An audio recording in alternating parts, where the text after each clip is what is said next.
आप दोनों श्योर हैं कि आप दोनों को डाइवोर्स चाहिए? हाँ जी, 100%। हाँ बोल बेटा। ठीक है, तो आप दोनों को डाइवोर्स के बाद के कॉन्सिक्वेंसेस पता है? जी सर। ठीक है, तो मैं आप दोनों का डाइवोर्स कल फाइल कर देता हूँ। तो बेटा, आप किसके साथ रहना चाहते हो, मम्मी या पापा? ऑब्वियसली ये मेरे साथ ही रहेगी। क्यों? तुम्हारे साथ क्यों? मेरे साथ ही रहेगी। तुमने अपने बाप होने का फर्ज तो कभी आज तक निभाया नहीं है। हाँ हाँ, तुमने बड़ा फर्ज निभाया माँ होने का। मेरा मुंह मत खुलवाओ सबके सामने। तुम बोलो, यही बोलोगे ना कि मैं कैरेक्टरलेस हूँ? आज तक तुमने किया क्या है? यही तो करता है ये इंसान। प्लीज आप दोनों चुप हो जाइए, मैं बच्चे से पूछ रहा हूँ। बोलो बेटा। वकील साहब, ये तो बच्ची है, इसे इन सब चीजों की क्या समझ। और बच्चे तो माँ के पास ही रहते हैं। ये हमारी पोती है, हमारे खानदान का खून है, तो हमारे साथ ही रहेगी। अरे ऐसे कैसे? मेरी बेटी ने उसे 9 महीने अपनी कोख में रखा है, असली हक तो इसी का बनता है। प्लीज बिहेव, मैं उनसे बात कर रहा हूँ। प्रॉब्लम आप दोनों के रिश्ते में नहीं, बल्कि आप दोनों के माइंडसेट में है। अब आप लोगों को डायरेक्शन ही लड़ने की मिल रही है, तो इसमें आप लोगों की क्या गलती है? आप दोनों को अपने बच्चों को समझाना चाहिए, ना कि उनको लड़ाई झगड़े में सपोर्ट करना चाहिए। अब मेरी बेटी रोज रो धो के मायके आएगी तो क्या समझाऊं मैं इसे? यही कि शादीशुदा जिंदगी में छोटे मोटे लड़ाई झगड़ा होना तो आम बात है। रिश्ता खत्म करना किसी चीज का सोल्यूशन नहीं है। जिस रिश्ते में विश्वास ही ना हो, उसे बचाने का क्या फायदा? और मैं ही क्यों अकेली कोशिश करूं? तुम कहना क्या चाहती हो? मैंने आज तक इस रिश्ते को बचाने की कोशिश नहीं की। देखिए, ईगो रिश्तों में सबसे बड़ी बीमारी है। हम रोज कोर्ट में ही देखते हैं, कभी पति कहता है कि इसने मेरे घर वालों की इज्जत नहीं की, कभी पत्नी कहती है इसने मेरा फ्रीडम छीन लिया। अगर इतने छोटे छोटे इशू लेकर लोग कोर्ट में आने लग गए तो आने वाले समय में शायद शादियां 2 या 4 दिन ही चलेंगी। मैं इस घटिया आदमी के साथ एक पल भी नहीं रह सकती। देखा आपने कितनी बदतमीज है, हमेशा मेरे साथ ऐसी बात करती है। अपने नहीं, इस मासूम के बारे में सोचो।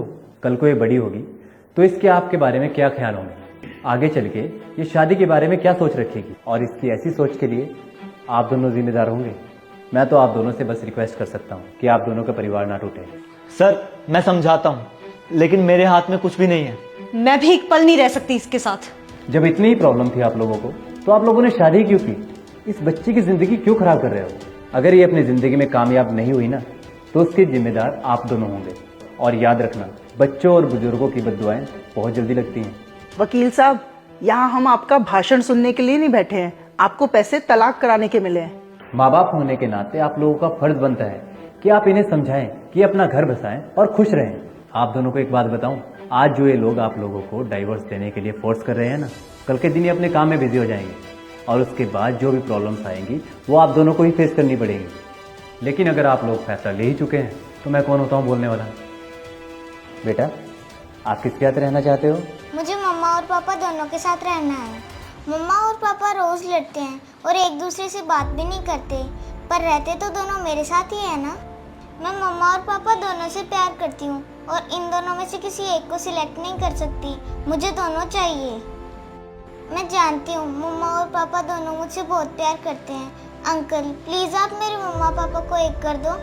आई प्रॉमिस, मैं आगे से आपसे कोई डिमांड्स नहीं करूँगी और आपको परेशान भी नहीं करूँगी। प्लीज़ मुझे मत बांटो। इस बच्ची को एहसास है कि आप दोनों कुछ गलत कर रहे हैं, तो बताइए आप लोग अपना फाइनल डिसीजन। कर दो डाइवोर्स फाइल? नहीं। इसने तो हमारी नाक कटवा दी। माँ, बड़ा रजवाड़ों का खानदान है ना हमारा कि इसने इज्जत नहीं की। आपने भी तो कितनी बार उल्टा सीधा कहा है इसके घर वालों को। बेटा सोच ले, ये तेरे पे फिर से लिमिटेशंस लगाएगा। हाँ तो क्या हुआ माँ? माँ बाप भी तो बच्चों पे लिमिटेशंस लगाते हैं ना, उनके भले के लिए। तो अगर पति ने लगा दी तो हम इस बात को इतना बड़ा क्यों कर देते हैं? क्या पता वो हमारे भले के लिए हो। और वैसे भी सब चीज़ों की फ्रीडम तो है मुझे इनके साथ, और छोटी छोटी बातें तो हर घर में होती है ना। शायद हम दोनों ने कभी एक दूसरे को समझने की कोशिश ही नहीं की, हमेशा एक दूसरे को गलत प्रूव करने की कोशिश की और अपने रिश्ते को इतना कमज़ोर कर लिया। रश्मि, आज से एक नई शुरुआत करते हैं ना।